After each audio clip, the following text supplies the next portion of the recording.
هذا ووردنا اللحظة خبر عاجل أن المدرب البلجيكي لكان سيكون المدرب رسميا للمنتخب الوطني الجزائري، وسيتم الإعلان عنه خلال الاجتماع الاستثنائي للمكتب الفيدرالي الاتحادية الجزائرية لكرة القدم.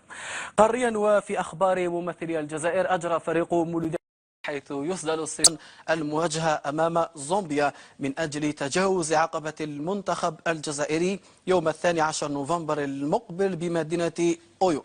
كما اشترط أعضاء المكتب التنفيذي على الناخب راهر الفوز بكل المباريات دون استثناء من أجل ضمان التأهل، علما وأن هذا الأخير لم يستلم أي مرتب لحد الساعة بسبب الضائقة المالية التي تتخبط فيها الاتحادية النيجيرية لكرة القدم.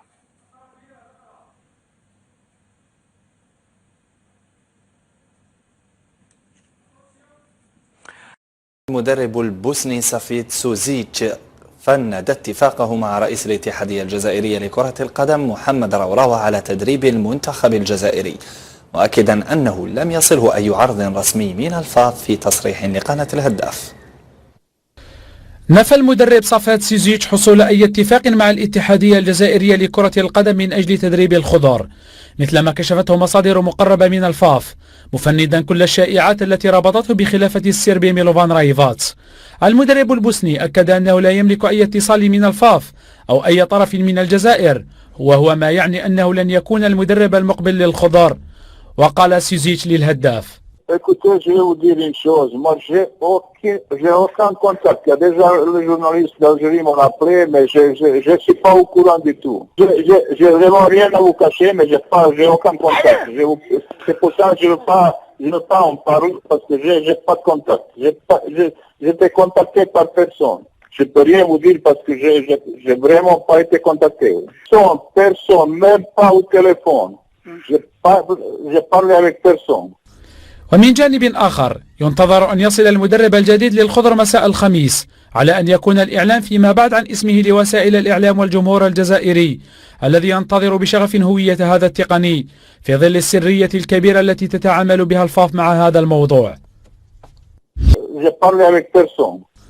ومن جانب آخر، ينتظر أن يصل المدرب الجديد للخضر مساء الخميس، على أن يكون الإعلان فيما بعد عن اسمه لوسائل الإعلام والجمهور الجزائري، الذي ينتظر بشغف هوية هذا التقني في ظل السرية الكبيرة التي تتعامل بها الفاف مع هذا الموضوع. مع محترفين نادي سبورتينغ لشبونة وأكبر المستفيدين من صفقة تحويل الدولي الجزائري إسلام سليماني إلى بطل إنجلترا لايستر سيتي، فبعد أن استفاد من قيمة ضخمة في الصفقة جاوزت 30 مليون يورو، سيستفيد النادي البرتغالي من قيمة إضافية. بعد الأهداف الكثيرة التي سجلها لمصلحة سبورتينغ لشبونة وتألقه بشكل مميز خلال الفترة التي قضاها في البرتغال، يمكن القول أن الجزائري سليماني يعتبر أحسن صفقة قامت بها إدارة النادي الأخضر والأبيض، خاصة بعد الأرقام الهائلة التي ضخت في خزينة النادي إثر تحويل مهاجم الخضر إلى لايستر سيتي الصيف الماضية. صحيفة أبولا أكدت في تقرير لها الأربعاء أن الفريق البرتغالي سيحصل على 5 ملايين إضافية لتبلغ صفقة تحويل لاعب شباب الوزداد السابق 35 مليون يورو، وتمثل الملايين الخمسة الإضافية منها عدد مشاركات اللاعب مع فريقه الجديد. هذا واتفق الطرفان على ضرورة إضافة هذا المبلغ في حال خاض الدولي الجزائري بين 20 و 25 لقاء بقميص الثعالب، وهو ما من المنتظر أن يتحقق هذا الموسم دون عناء. نجم الخضر رياض محرز خاص مجلة فرنسا فوتبول الفرنسية بتصريحات مقتضبة جدد فيها التعبير عن فخره الشديد لتواجد اسمه ضمن قائمة أفضل 30 لاعبا المرشحين لنيل جائزة الكرة الذهبية التي ترعاها الصحيفة الفرنسية الشهيرة. نجم لايستر سيتي أكد أن تواجد اسمه مع نجوم الساحرة المستديرة يشعره بالفخر، خصوصا حين يتذكر من أين أتى، لكنه في المقابل أكد أنه لن يتوقف هنا وأنه سيواصل العمل والاجتهاد لبلوغ الأفضل.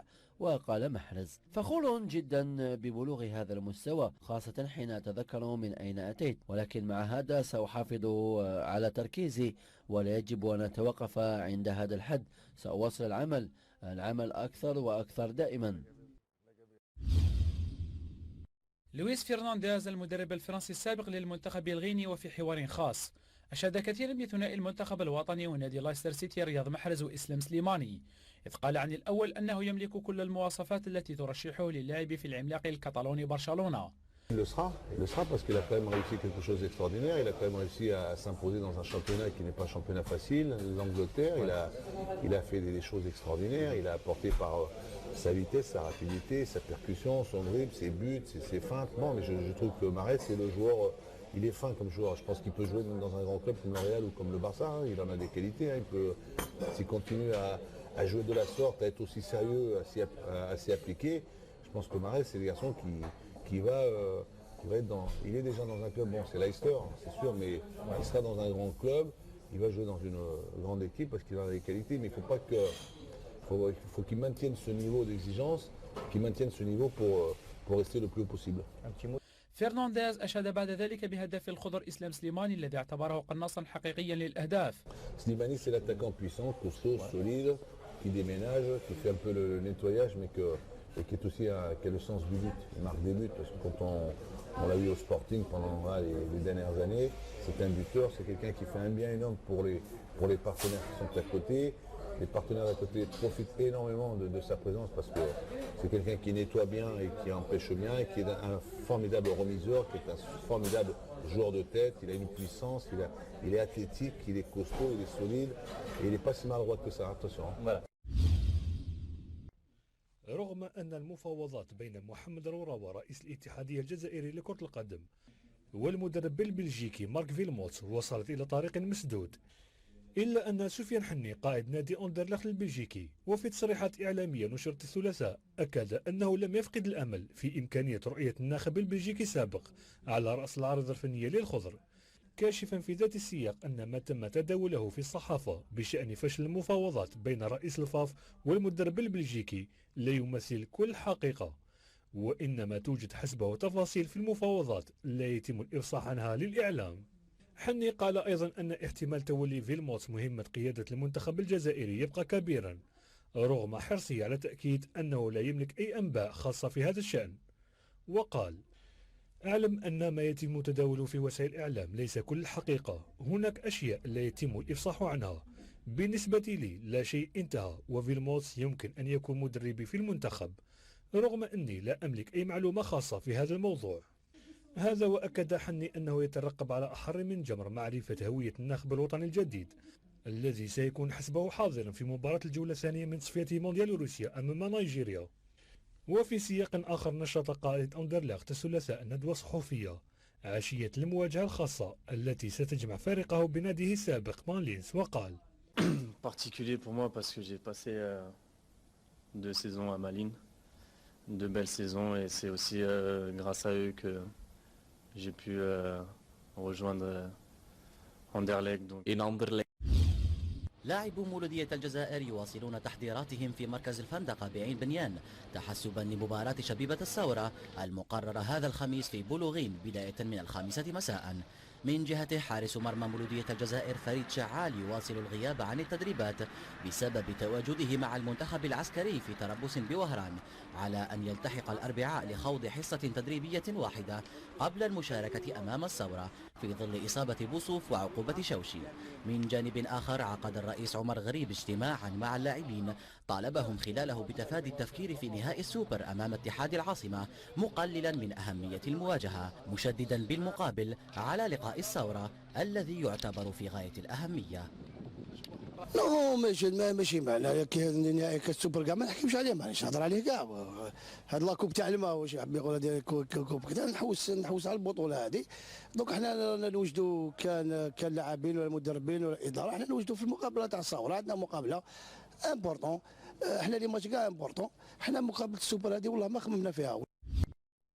لا حديث يعلو على مواجهة المنتخب الوطني لدى النيجيريين الذين شرعوا من الآن في ضبط عقارب الساعة على موعد المباراة المقررة في 12 نوفمبر القادم بملعب آيو لحساب الجولة الثانية من تصفية مونديال روسيا، وهي القمة النارية التي تحظى باهتمام شديد لدى مسؤولي الاتحاد النيجيري الذين طالبوا مدرب منتخب بلادهم جيرنوت روهر وعبر المديرية الفنية بتدارك النقائص التي لم يحجبها الفوز الكبير محقق في الجولة الأولى أمام زامبيا، وهذا فضلا عن مطالبة التقني الألماني بتحسين الجانب الفني الذي اعتبره المسؤولون النيجيريون نقطة قوة الخضر التي يتعين على روهر تعطيلها لحصد نقاط الفوز، وهو نفس الخطاب الذي تبناه أسطورة المنتخب النيجيري إيمانويل أمونيكي الذي طالب من روهر برسم خطة كفيلة بعزل ثنائي الخضر رياض محرز وإسلام سليماني.